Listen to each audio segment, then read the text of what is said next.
हमारे देश में नए संसद भवन की निर्माण हुई है। तो ये है हमारा नया संसद भवन। अब ये हमारा नया संसद भवन है, तो देखिएगा नए संसद भवन जो है वो जस्ट पुराने वाले संसद भवन के सामने है साहब। यानी अब पुराने वाले संसद भवन से बाहर निकलिएगा ना तो आपको ये गांधी जी का प्रतिमा मिलेगा, और गांधी जी का प्रतिमा के जस्ट पीछे आपको नए वाले संसद भवन है। यानी पुराने संसद भवन के गेट के सामने गांधी जी का प्रतिमा, और गांधी जी की प्रतिमा के बगल में आपके नए संसद भवन का निर्माण हुआ है। तो पुराना संसद और नया संसद दोनों एक ही जगह पे है, ज्यादा का दूरी नहीं है साहब। अब देखिएगा ये है आपका, हाँ ये है आपका पुराने वाले संसद भवन, ये है आपका पुराने वाले संसद भवन, ठीक है। और ये है आपका नए संसद भवन, ये है नए संसद भवन। तो दोनों आसे पास में है, ज्यादा दूरी में नहीं है। तो ये हो गया आपका पुराना संसद और ये हो गया नया संसद।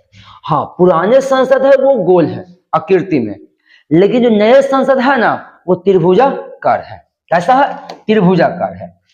अब यहाँ पे हम क्या कर रहे हैं ना कि हमको पढ़ना है नया संसद, तो हम साथ में पुराने वाले संसद को भी लेके चल रहे हैं ताकि दोनों को एक बार देख लिया जाए। तो चलिए ये है आपके पुराने वाले संसद, ये है आपके पुराने वाले संसद भवन। तो सवाल यहाँ पे ये है कि दिल्ली में पुराने वाले संसद भवन का स्थापना किस रीजन से हुआ था, किस लिए हुआ था?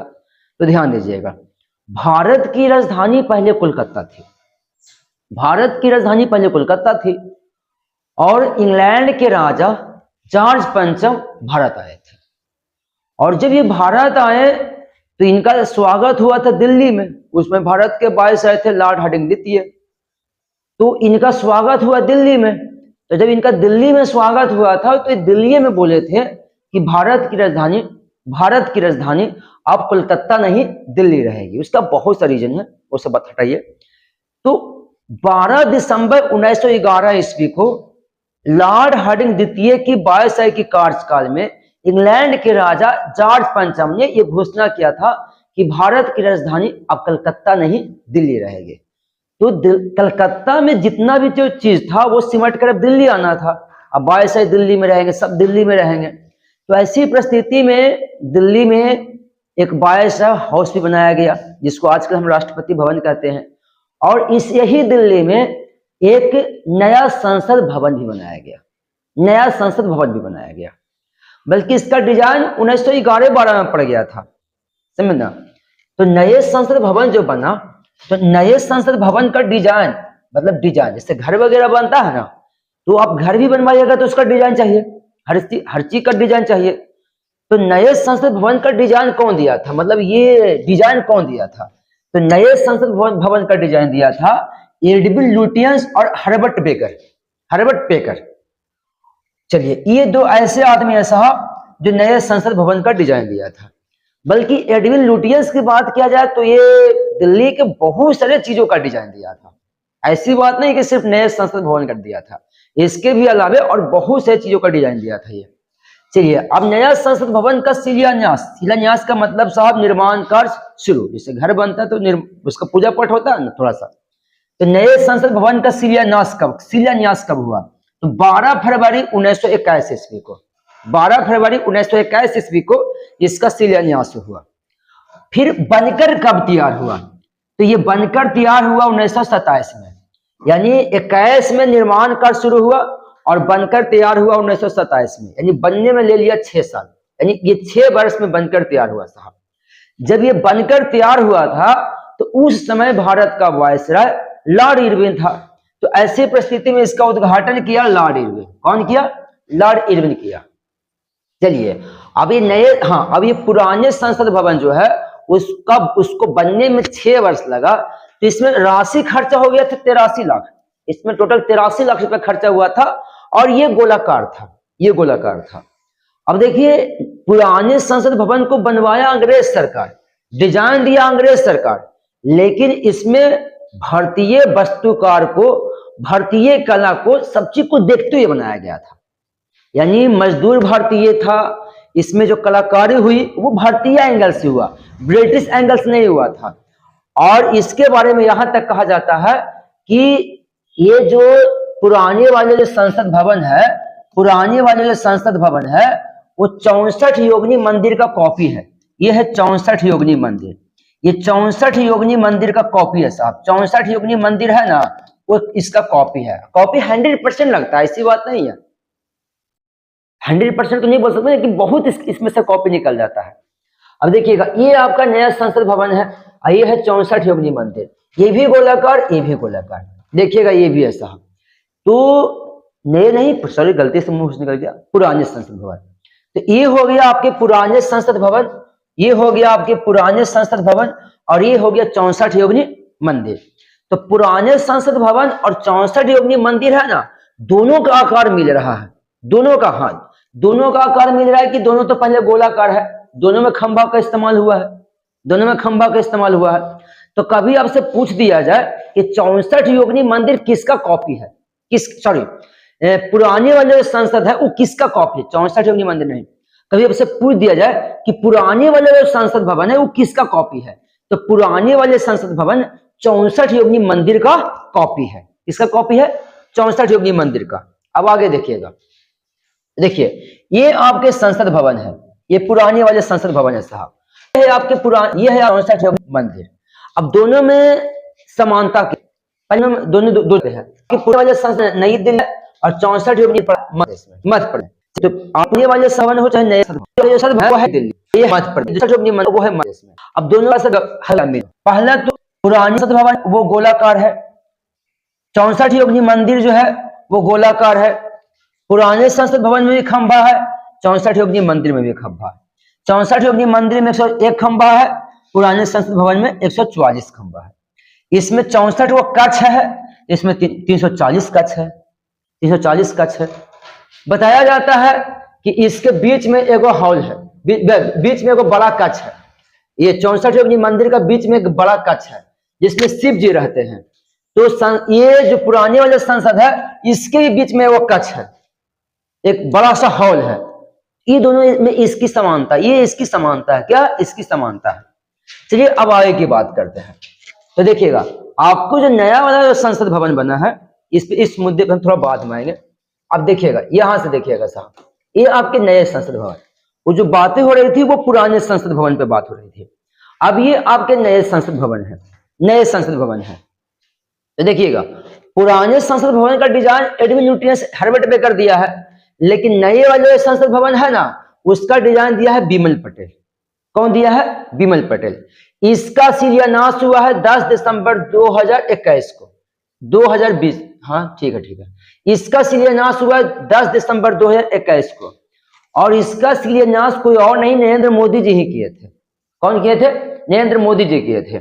और इसका उद्घाटन जो हुआ है ना वो 28 मई 2023 को हुआ है, 28 मई 2023 को हुआ है। ध्यान दीजिएगा, इनका उद्घाटन हुआ है बीडी सावरकर की जयंती पर, बीडी सावरकर की जयंती पर, क्योंकि बीडी सावरकर का जन्म हुआ साहब 28 मई 1883 को। बीडी सावरकर का जन्म हुआ 28 मई 1883 ईस्वी को। तो बीडी सावरकर का जन्म तिथि है 28 मई, और नए वाले संसद भवन का उद्घाटन तिथि है 28 मई। तो अगर ऐसी परिस्थिति में पूछ दिया जाए कि नए संसद भवन का उद्घाटन किसकी जयंती पर हुई है, तो बीडी सावरकर की जयंती पर हुई है। किसकी जयंती पर, बीडी सावरकर।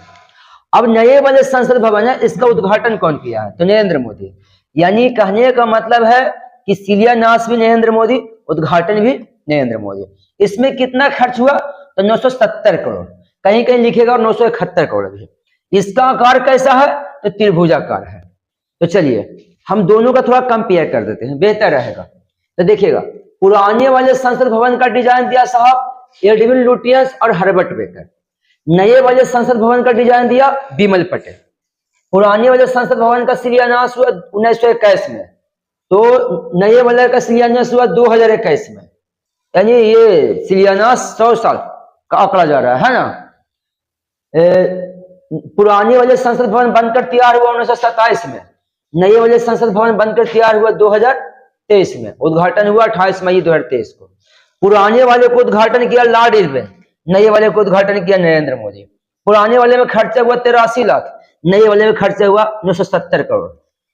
पुरानी की आकृति है गोलाकार, नए की आकृति है त्रिभुजाकार, यानी पुराना वाला जो है गोल है साहब, नया वाला कैसा है तो त्रिभुजाकार है। अब आगे देखिए, आगे देखिएगा, हाँ ये है। अब नए वाले जो संसद भवन है उसके जो छत है ना, उसके छत पे अशोक स्तंभ है, उसके छत पे है अशोक स्तंभ। तो कभी पूछ दिया जाए, हाँ कभी पूछ दिया जाए कि नए संसद भवन की छत पे क्या है, नए संसद भवन की छत पे क्या है, तो नए संसद भवन की छत पे है अशोक स्तंभ। और इस तरफ आपको मिलेगा राज्यसभा और इस तरफ आपको मिलेगा लोकसभा, मतलब यहाँ पे है साहब लोकसभा और यहाँ पे है राज्यसभा। अब लोकसभा में कुल सदस्यों की संख्या 888 है, और मतलब सदस्यों की संख्या सीट 888 है, और राज्यसभा में 384 है। अब एक मन में सवाल खड़ा होता है कि जब हमारे पास पुराने वाले संसद भवन है ये था, तो क्या जरूरत पड़ गया कि हमको नया संसद भवन बनाना पड़ गया। तो देखिएगा, पुराने वाले संसद भवन अंग्रेज के बनाया हुआ था साहब, लंबा समय भी हो गया था, 100 साल का आंकड़ा पूरा करने वाला था वो लगभग। तो ऐसी परिस्थिति में वो संसद भवन समय के हिसाब से थोड़ा मतलब खराब स्थिति में आ गई थी, हल्का फल्का। तो कहीं ना कहीं वो अपना उम्र जी लिया था, तो ऐसा भी हो सकता था कि कभी डैमेज भी हो सकता था। तो वो चीज को भी देखते हुए एक नया संसद भवन बनाया गया, पहला कारण। दूसरी, वहां पे सीटें कम थी, जो पुराने वाले संसद भवन थी उसमें सीटें कम थी, उतना था नहीं। और बताया गया कि भारत में 1971 की जनगणना के आधार पर, भारत में 1971 की जनगणना के आधार पर संसद में सीटें सीमित किया गया था, जिसमें लोकसभा में सीटें सीमित किया गया था 543 को, क्योंकि 2 गो तो राष्ट्रपति द्वारा आता है अगले समुदाय के, तो उसको तो कोई वोट देता नहीं है। तो 1971 की जनगणना के आधार पर लोकसभा में सीटें आरक्षित किया गया था 543 को, मतलब लोकसभा में 543 सीट रहेगा, तो 543 सीट रहेगा, तो इतना तो मतलब आदमी वहां सेट हो जाता था। लेकिन फिर इसमें इसी में लिखा गया था कि 2026 तक सदस्यों की संख्या में कोई वृद्धि नहीं होगी, 2026 तक सदस्यों की संख्या में कोई वृद्धि नहीं होगी। लेकिन 2024 में जब लोकसभा का चुनाव होगा ना, तो 2024 में लोकसभा का चुनाव होगा, तो 2 ही साल के बाद ये वाला रिकॉर्ड, ये 2026 वाला कहानी खत्म हो जाएगा। 2026 के बाद लोकसभा सदस्यों का संख्या बढ़ेगा। तो अगर 2026 के बाद लोकसभा सदस्यों की संख्या बढ़ेगा, तो जो नए संसद आएंगे, जो सदस्यों की संख्या बढ़ेगी, वो पुरानी संसद में सेट न हो पाएगा, क्योंकि पुराना संसद में तो सीटों की संख्या कम है, वहां सीट भी कम है। तो नया संसद में सीटों की जो संख्या बढ़ेगी, सांसदों की जो संख्या बढ़ेगी, तो वो सांसद को बैठने के लिए एक नया संसद भवन बनाया गया। तो लोकसभा में 888 सीट रखा गया है, और राज्यसभा में 384 सीट है। मतलब कहने का मतलब यह है कि ये हो गया आपका संसद, ये हो गया संसद। संसद में आपके इस तरफ है लोकसभा और इस तरफ है राज्यसभा। तो लोकसभा में 888 सीट है संसद को बैठने के लिए, और राज्यसभा में है साहब 384 सीट। अब आगे देखिएगा, हाँ ये है आपके लोकसभा, ये है राज्यसभा, ये है लोकसभा और ये राज्यसभा। तो लोकसभा का जो थीम है ना, ये लोकसभा का जो थीम है ना, वो मयूर की समान है। मतलब लोकसभा का जो थीम है, बैठने का जो जगह बनाया गया, वो मयूर की समान है। लेकिन यही राज्यसभा का जो थीम है ना, वो कमल के फूल की तरह है। तो देखिएगा, राष्ट्रीय पक्षी हमारे यहाँ मोर है और राष्ट्रीय फूल कमल है। तो आपको जो लोकसभा बनाया गया है, ये लोकसभा मयूर की आकृति में बनाया गया है। जो बारिश के समय मयूर नृत्य करता है ना, उस जो पूरा पंख खोलता है, उस आकृति में बनाया गया है।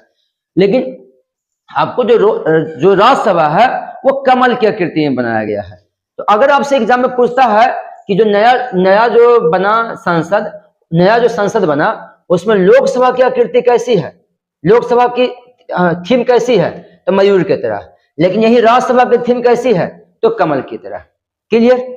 अब देखिएगा आगे, हमारा जो नया संसद भवन बना है, तो उसमें एक अखंड भारत का चित्र सेट किया गया है, अखंड भारत का चित्र। अब देखिएगा, ये नए संसद भवन है साहब, तो नए संसद भवन में आपको एक अखंड भारत का दृश्य दिखाया गया, अखंड भारत का। तो इस पर भी कुछ राजनीति हो रही है, लेकिन चलिए कोई बात नहीं है। अगर आपसे पूछा जाए कि नए संसद भवन में भारत को किस आकृति में दिखाया गया है, तो अखंड भारत की आकृति में।